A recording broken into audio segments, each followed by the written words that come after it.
with closed eyes, in our chosen spot, in our own house, in a darkened room.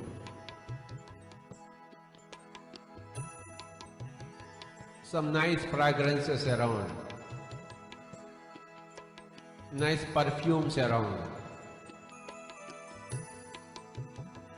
In total darkness, a nice comfortable seat, totally relaxed,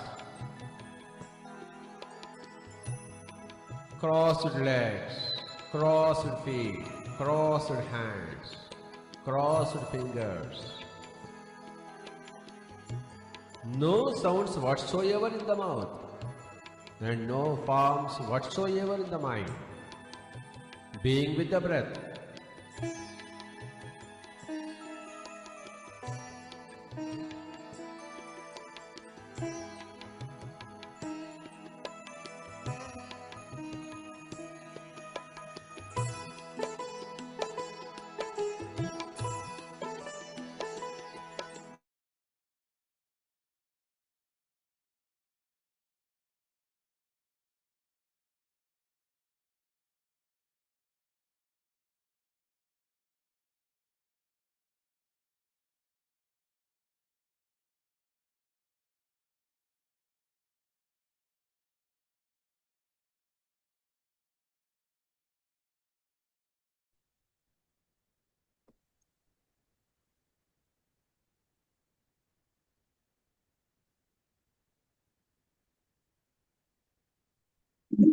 Good evening, ma'am. Good evening, sir. Atmavandan to all the masters, bestowing my humble namaskars at the holy feet of Brahmrishi Pitama Patriji. Let us begin with today's session, Swadhyaya of the Luminous Landscape of the Afterlife. And today we will be reading chapter 13, that is the last chapter of the book, Losses and Reunions. Seeing each other again. The deepest truth of the universe is that love is eternal. Our relationships to each other and the whole go on forever. Reuniting is a myth born of our physical lives. We are always together, even though on earth we forget. Always united in love, always and irrevocably connected to all of the consciousness. So, reunion is merely a ceremony where incarnated soul energy returns to the spirit, and our soul group and friends bang the drum to welcome us home. But in truth, we never left them. Our collective love has always held us as if we were one breath. We feel so alone on this planet, and the love of incarnates is so tenuous and conditional that isolation seems normal. The emptiness of having our deepest selves unseen, that is hidden within a body and personality, is the root of human sadness.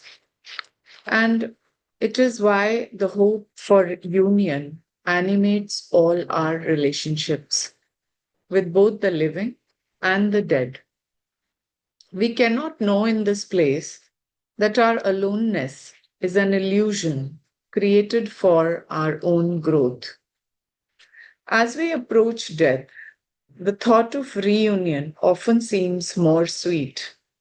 We've lost loved ones, and even in our most intimate relationships, we may continue to feel a distance, as if we've always lived a little apart, beyond being held, beyond being known. And because merging in love is so difficult here, we yearn all the more for it as life reaches its end.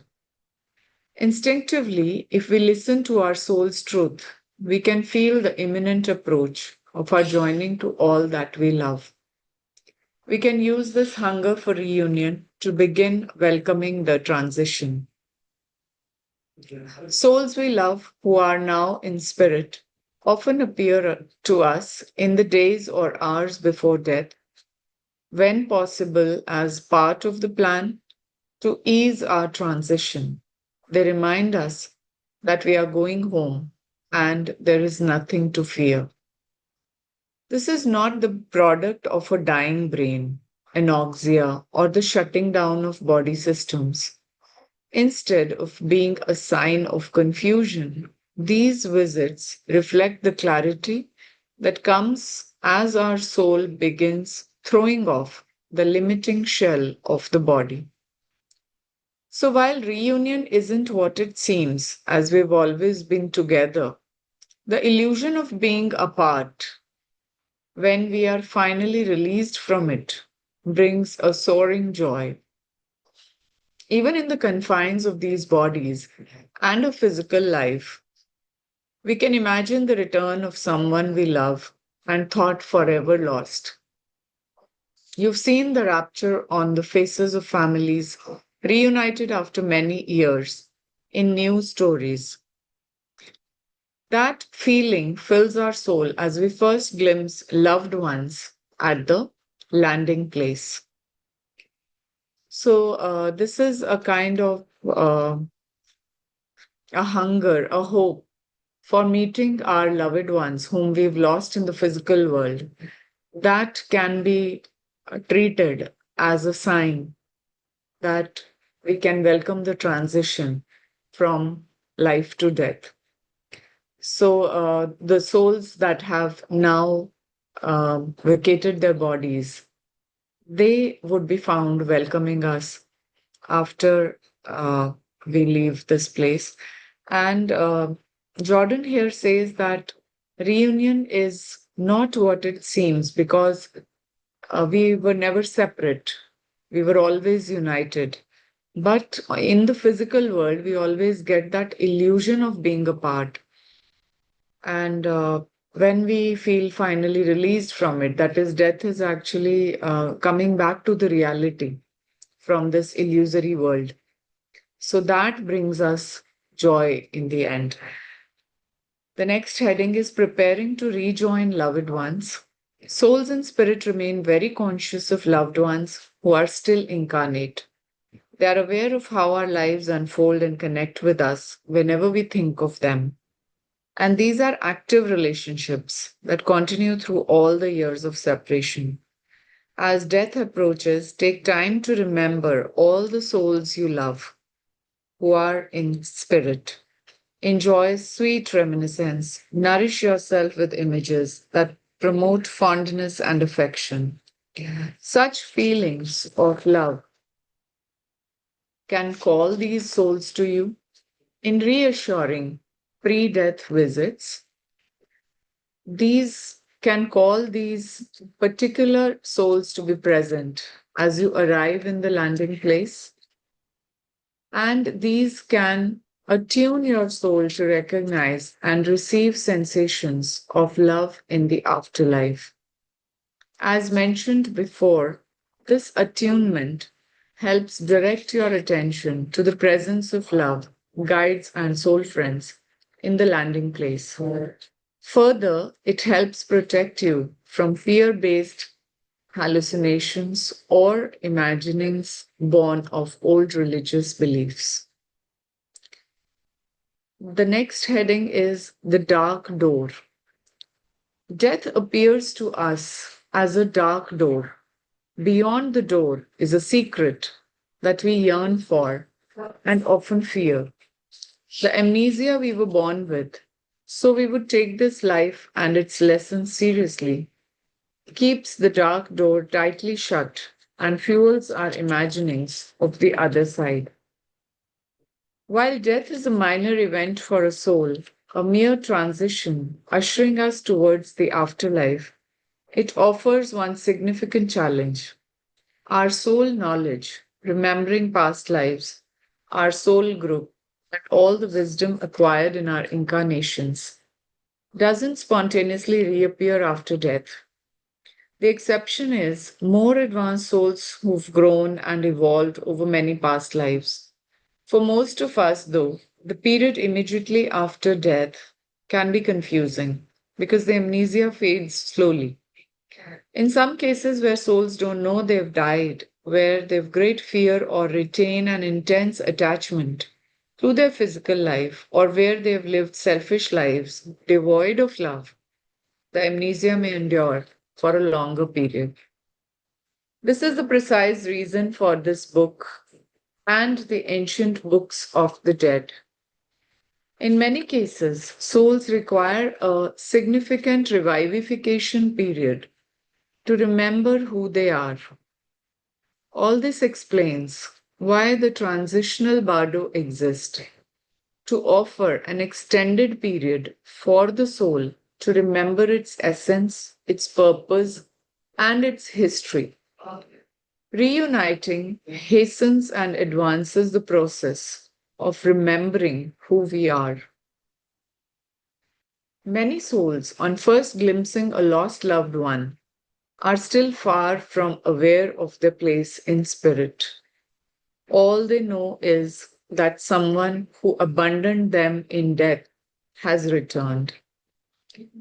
The joy is great, but confusion and amnesia in death may yet continue. The surge of love, ignited by reuniting, often starts the awakening of our soul knowledge. Bits and pieces of shared past lives can begin to show up. There is returning sense of belonging, first to our group and finally to the whole. The dark door begins to open, and we commence to grasp who we've been and where we are going now. The next heading is soul growth. As we reunite, first at the landing place with spirit guides and loved ones, and later in our group when we pass through the hallway of light and later reach the farm, there is something we must face. We have changed. The returning soul has altered energy and new wisdom from the just completed life. And the welcoming souls have changed as well by virtue of their own incarnations. Every visit to Earth or our chosen planet, it can be any other chosen planet, is a long, arduous journey that alters us in profound ways. As we return to the whole, to all, we bring back new knowledge, but we also bring back our own transformed self. While our soul essence remains, in some ways, we are new. It's much like college friends who've lived apart for years in different countries meeting again. So much life has been lived in the intervening years, and there have been so many losses, joys, and struggles that the old friendship must go through a readjustment. At first, they bask in old memories, but then they must catch up and delicately seek to recognize how each has changed. This is the same process that souls go through while reuniting in the afterlife.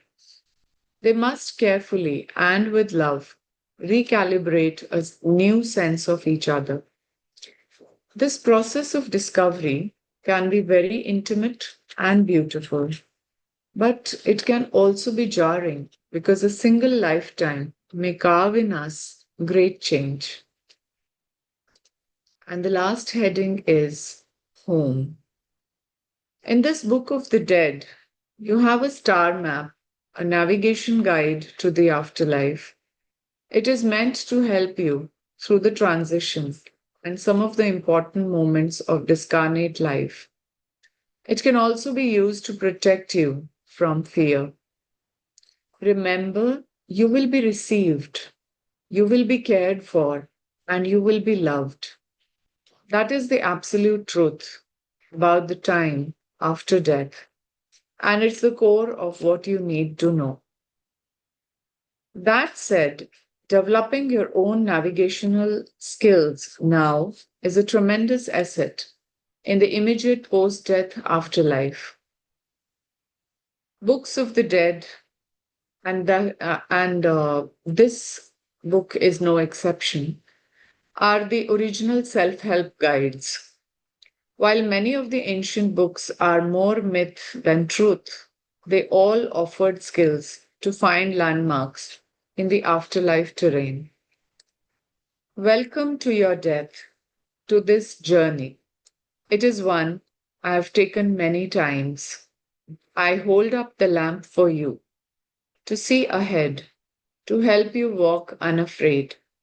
We on the other side wish you bon voyage as you let go of this life. We are waiting for you and we will welcome you home. I promise you that the dark door will open and the light of love will take you in. So, friends, this uh, finishes with the reading of this book, The Luminous Landscape of the Afterlife. And it has an appendix in which the whole process of channeling is being discussed here, in which the modern era channels, such as Edgar Say's Alice Bailey, the Tibetan, Ruth Montgomery, Jane Roberts, Helen Korn Schumann, J.Z. Knight, and Kevin Ryson, have actually given us quite a great detailed knowledge of the spirit world and why we incarnate on the planet. And these modern channels universally agree on the following points: that God is us and we are God. We are not separate from God, but all part of the divine. And the universal collective consciousness, all that is not a figure with a white beard, but the entirety of all souls, all consciousness together. They agree on the other point that souls incarnate again and again. We do not live just once.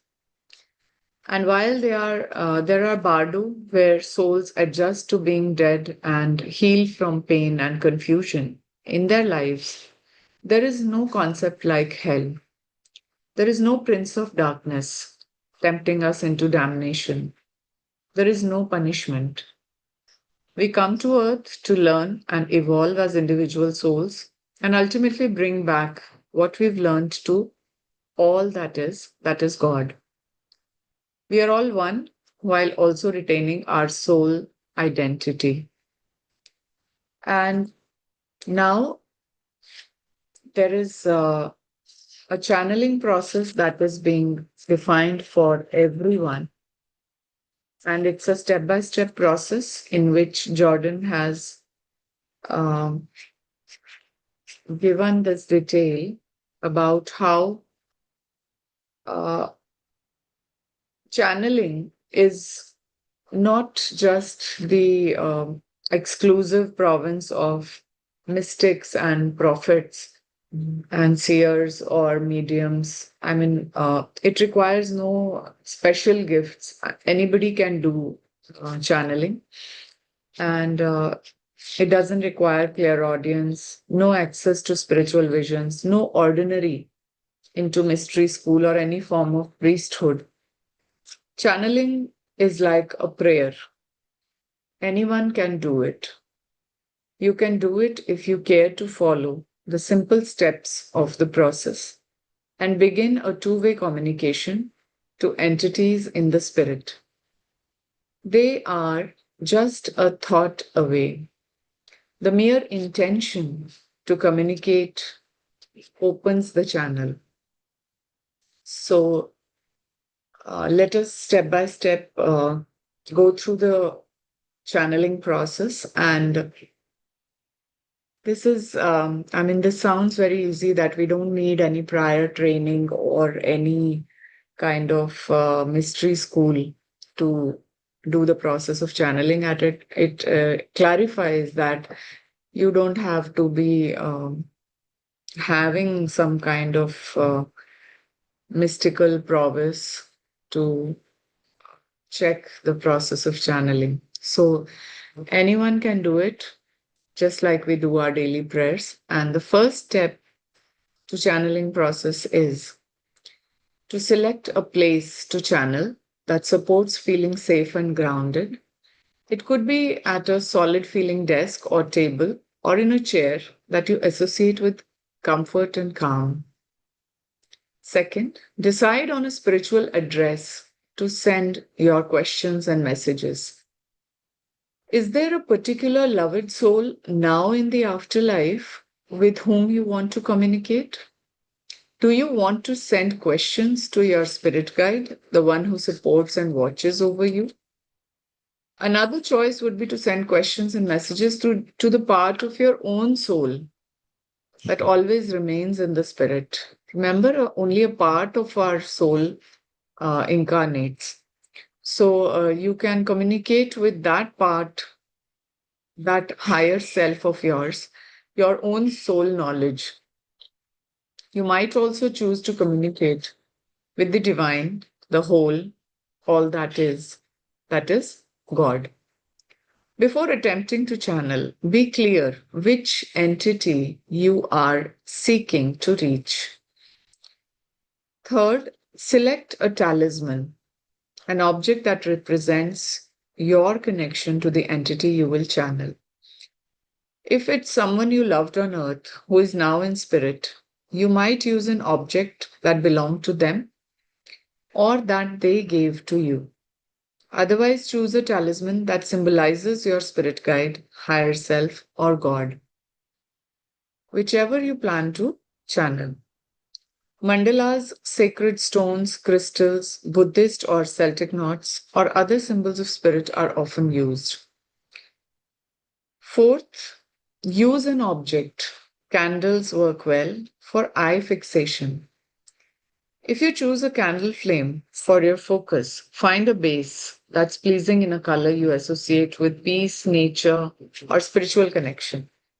Always use the same base.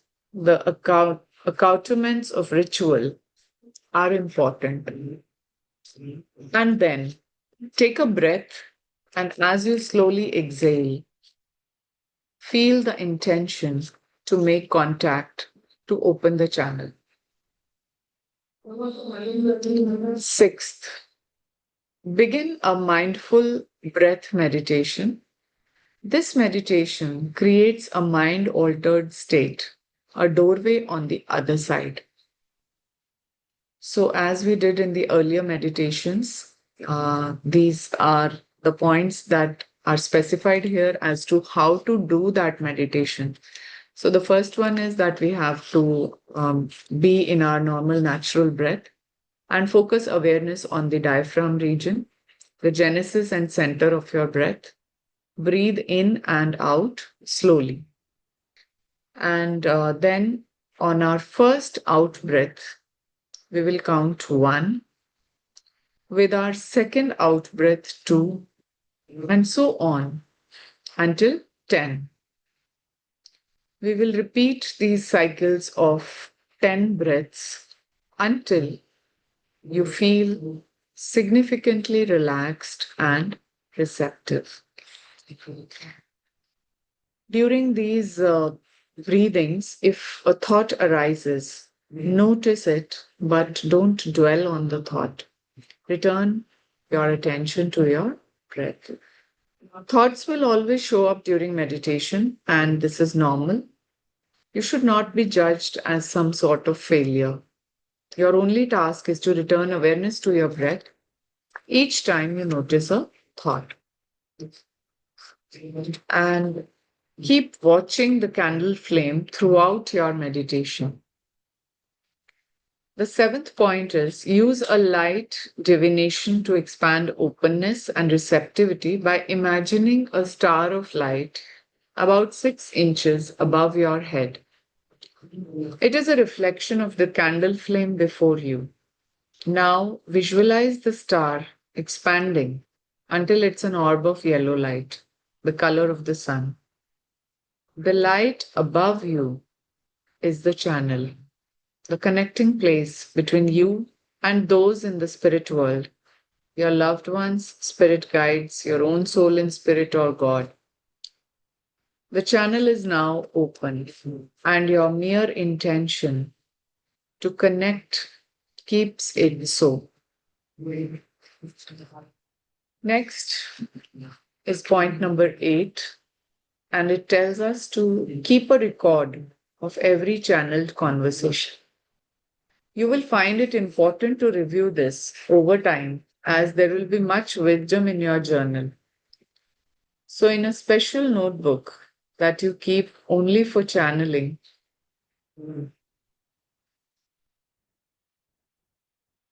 physically write your first question.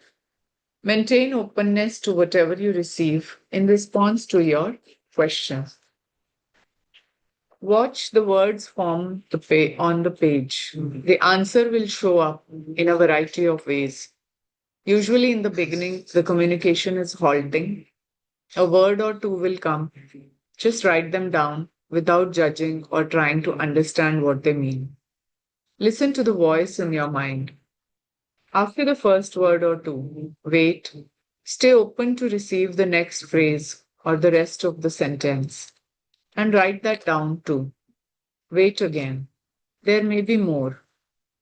Note that the communications you receive can take other forms also, especially as you get more practiced at channeling. These alternate forms can include the download, that is, complete and complex ideas that you have to find words to describe. The communication only comes as a picture, a diagram, a concept. The alternate form can be a rush, that is, a series of words and sentences that come rapid fire, often faster than you can write. And it can be the telescoped answer. Often, this can be one or two potent words, such as all love, ellipsis, stay, always, with you, and so on. So, there can be just one or two words that can be reflected. Point number 10, when there is a period of silence and the communication has apparently stopped, write down your next question. Continue this process until needing to rest or sensing that you've done enough. Because channeled answers, particularly at the beginning, are often so brief, you might consider asking simple yes or no questions at the start. Point number 11, accept the inevitable doubts and judgments that arise. There is no way to have certainty that the voice in your mind is the soul or guide or divinity you have addressed. And you will periodically have doubt or fear that channeling is a form of self deception. Keep channeling in the face of these thoughts. Everyone has them. If you persevere, you will acquire, over time, a written body of love, wisdom, and deep knowledge. It will move you, it will support you, it will guide you. Things you can ask via channeling. Try simple yes or no questions at the beginning. Are you happy? For example. Ask questions if you are interested. Ask questions about the soul's transition. Ask for advice and support. Ask about the nature of the afterlife. Ask for forgiveness or offer forgiveness. Ask for wisdom to make good choices. Ask for your life purpose or your direction. Ask how best to love and how to act on love in daily life. Ask for help facing difficult things, painful emotions, or destructive desires and impulses. Things that you should not ask while channeling.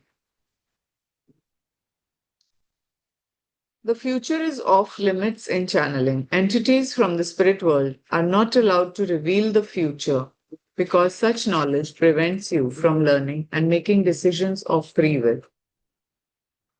The second is that entities from the other side, with rare exceptions, cannot fix things. What they can do is to support you to make the wisest choices as you face challenging situations. Don't ask for intercessions for the course of events to change or for help unraveling problems. Third, medical intercessions are beyond the allowed capabilities of discarnate souls or guides. Asking for medical cures or changes in the prognosis can result in channel blockage. The souls on the other side can't give you this, and your determination to get help may prevent you from hearing their response. And next is that entities from spirit can't change the behavior of others. They can't get a child to stop self destructive patterns, make a landlord say yes if you need a place to live, or push a potential employer to give you a job, or help your team win the Super Bowl. The entities cannot change the behavior of others. And the last point here is that pain relief isn't a role for discarnate souls or spirit guides. So don't ask entities on the other side to take away suffering or protect you from painful experiences on earth. They will help you face the pain, but not avoid it. And the last topic that we have in the appendix is channeling as a healing tool and its impact on grief. So, channeling is about listening and connecting to the spirit. The pain we struggle with in our incarnate lives can be seen through a different lens when we channel. This pain is actually about growing and learning. So, channeling can provide the relief of knowing that the soul of your loved ones always survives. That soul is happy, surrounded by love, pain, and the painful experiences of their death are over. Yeah. Through channeling, you can learn that your loved one lives in a community of souls. The deep love between these souls is eternal and cannot be affected by death. Conversely, your relationship to your loved one is unbroken and will continue for all the time. If the loss of your loved one was traumatic, you can also learn why and how it happened, including how it fits with your life purpose and lesson plan for this incarnation. So you can receive help and wisdom for what to do now and how to rebuild your life around this purpose and mission. Remember, your loved one is just a thought away, and you can connect virtually at will. Channeling offers an opportunity to know where we come from and where we are going. So often we feel lost trying to make sense of what has been taken from us and why we experience so much struggle. The answers come from listening to the other side. We are not alone here. We are loved and supported. So, with this, we come to the conclusion of this book. And I thank you all for listening to me so patiently. Thank you so much for the collective consciousness of this group that could make the Swadhyaya of this book a great success. Thank you so much, friends. Thank you.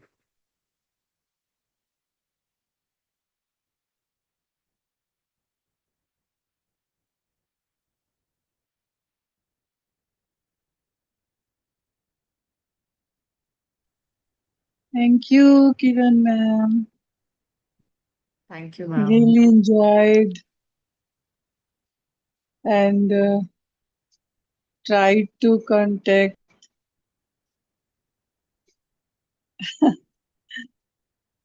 Thank you, ma'am. my dad. But I think I couldn't get any message. I think we have to do in isolation. Mm, No, I actually just kept on reading. We didn't do the meditation right now. If we have time, we can do the meditation for another 15 minutes. yes, yes. So I was also thinking that you have to repeat. yes, I was just reading the points at that time. So Hmm. yes, we still have time left. We can have a 15-minute meditation for the same, Mm-hmm. related to the channeling process. Yes. So, Okay. yes, so let us begin with it, Okay. and then we can share the experience. Yes, yes. So it begins with just relaxing yourself,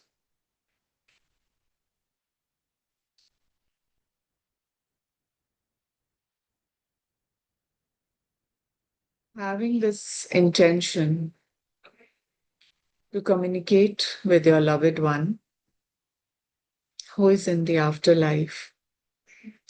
Let us begin with the channeling meditation.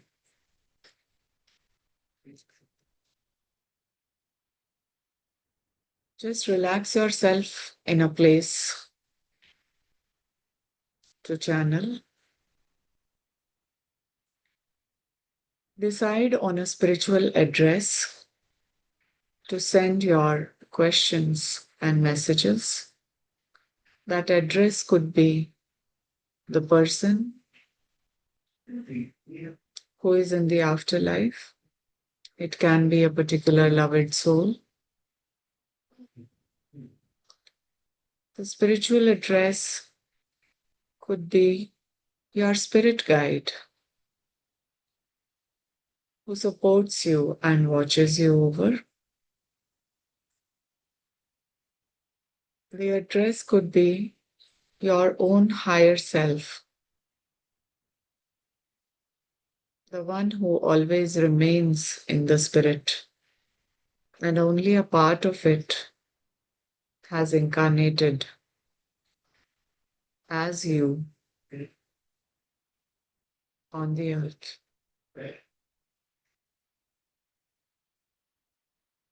Or the address could be to communicate with all that is God.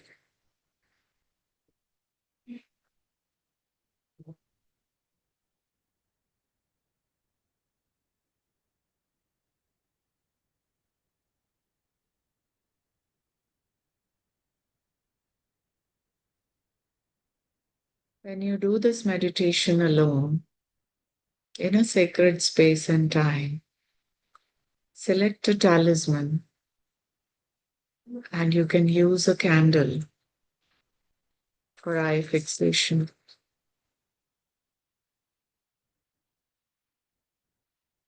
And then take a breath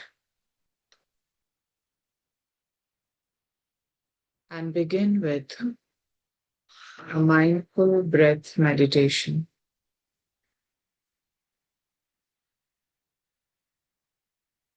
Take a long deep breath and exhale. Focus your awareness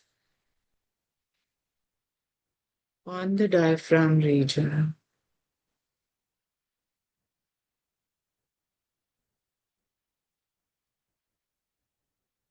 the genesis and center of your breath.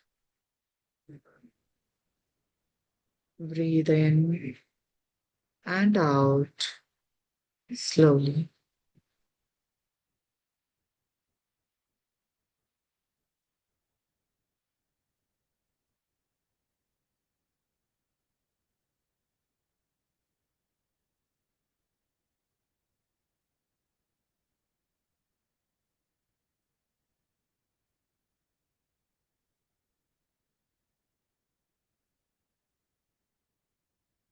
First breath. Count 1 as you exhale. On your second breath, count 2 as you exhale.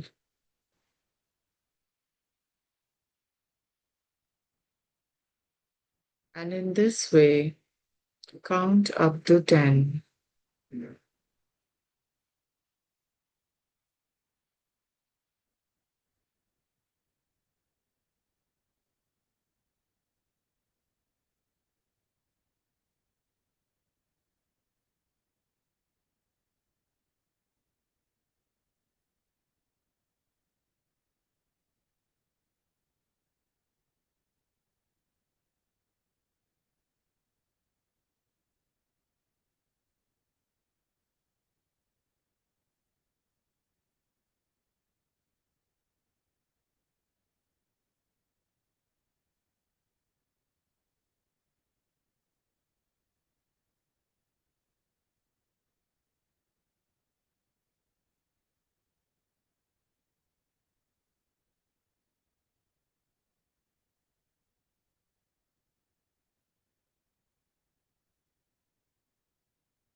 Repeat for one or more cycles of 10 breaths until you feel significantly relaxed and calm.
When a thought arises,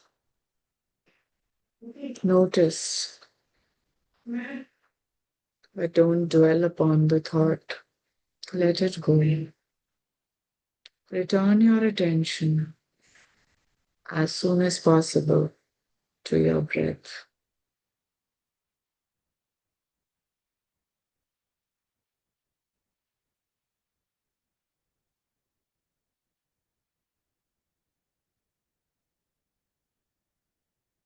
Thoughts are normal during meditation. It's not something that you should treat as failure, that you are not able to meditate properly. Thoughts will come and go. Just focus on your breath.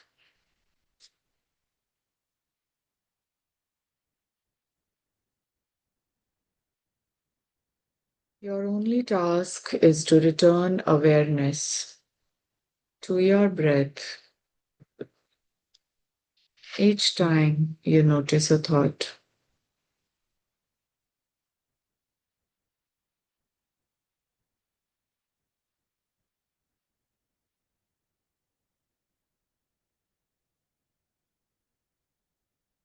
When you'll have a candle in front of you, you have to keep watching the candle flame throughout your meditation.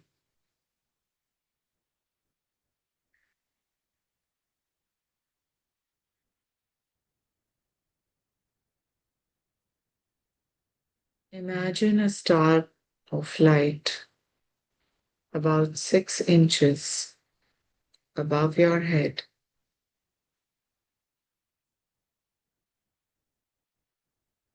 It's a reflection of the candle flame before you. And now visualize the star expanding until it's an orb of yellow light, the color of the sun. This light above you is the channel, the connecting place between you and those in the spirit world.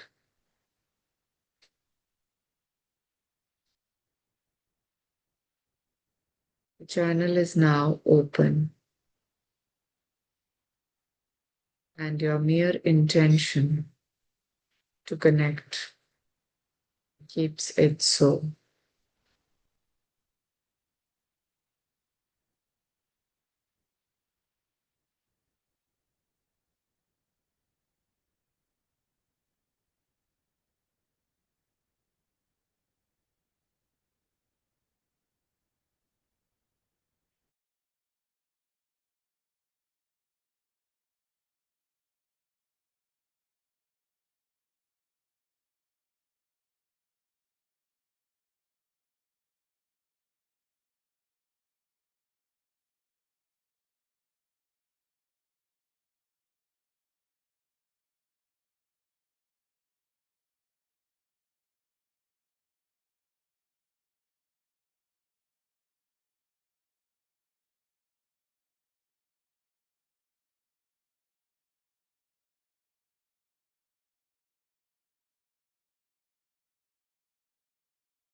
Maintain openness to whatever you receive in response to your question. You can receive messages in any form. Just be relaxed and calm.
You can practice this channeling using the same base for the candle. The accoutrements of ritual are important for this process. And now take your own time.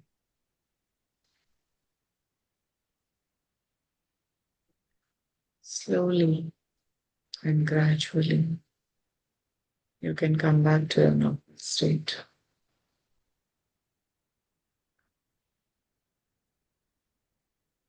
Thank you. Thank you.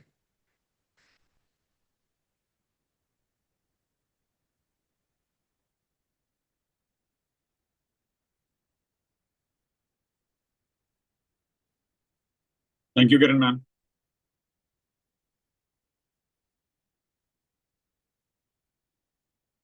Kamaljit, ma'am, would you like to add few words?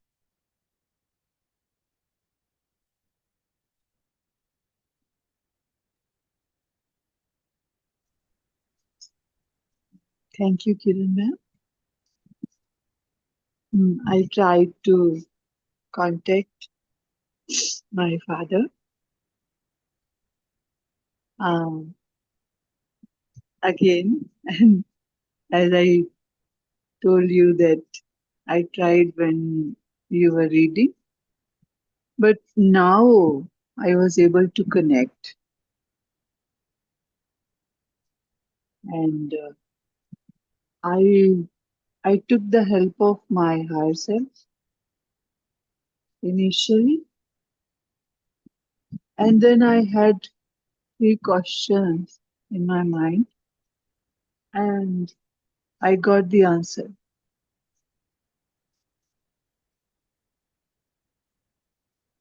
Thank you. Um, my dad always used to see us off now when supposing he's in our place and I'm going to school, then he will come and see me off and wish me all the best, good day. So I was feeling that I have reached there and met him, and then he came to see me off like that.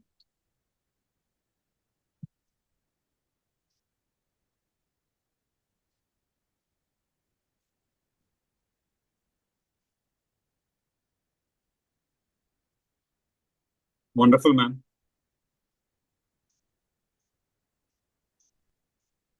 Quite motivating.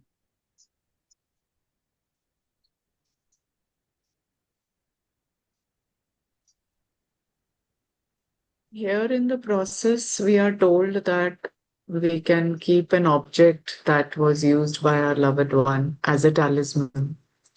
And Yes, I had the sleepers of my father, but I chose um I want his sleepers, and because my sister took his specs, and my elder sister took his mobile, and I chose for sleepers, and I have kept those sleepers in the pyramid. But I was just thinking of that slipper, and um, um yes, yes, um, actually, uh, what I was about to say is that here, Jordan says that, I mean, in the channeling process that is mentioned here, they talk about a talisman and a candle and with a particular but I base, was not and they having say, candle. I just yes. imagined that it's there, So, and I imagined the stars. when we did unified, I think there is this kind of a meditation is given there also, in which we talk to our higher self, and um, it is a similar process is given, but there is no object involved in that. So this is what I was about to say, that you can do this process without any object also, I guess. I mean, when you Yes, are, because I was having no idea, no. So yes, otherwise, I would have kept that candle. So at yes. this moment, I was not having candle here. So I just imagined So, and yes. So, imagined the stars, 6 inches star, above my head and then expanding. Yes.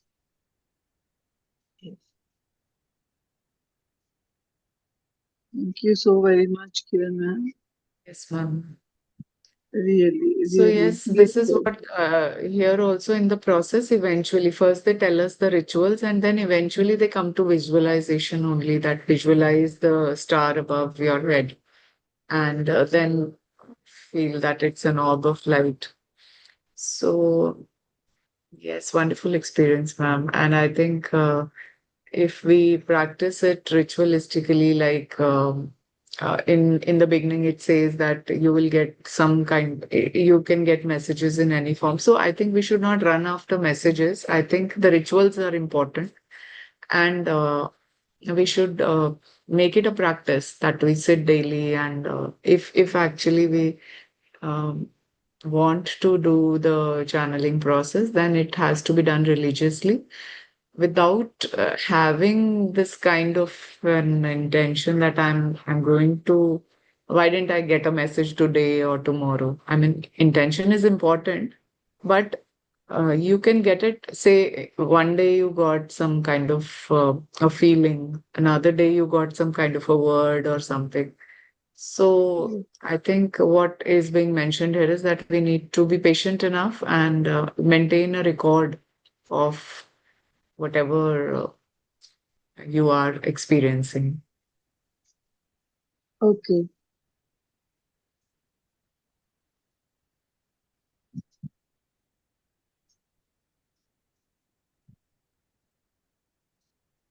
So Thank thank you, ma'am, you. for sharing this wonderful experience. Great. Thank you, ma'am. Thank you, Yes, sir. Kamaljeet, ma'am, for sharing your experience. And Thank you, Anil sir.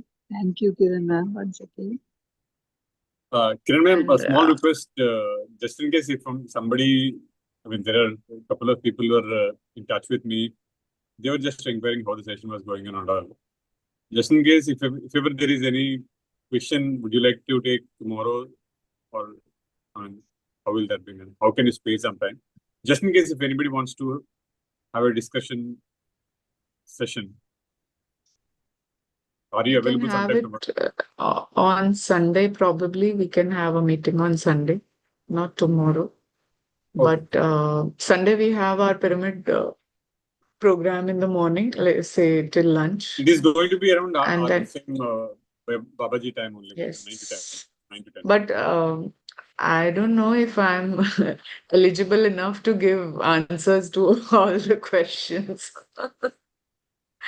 So, We are so, all masters. but We are all, yes, but we are yes, all, I mean, definitely we we can are have all, a meditation meeting. ma'am, we are all very much aware of the fact that we're just medium. Okay.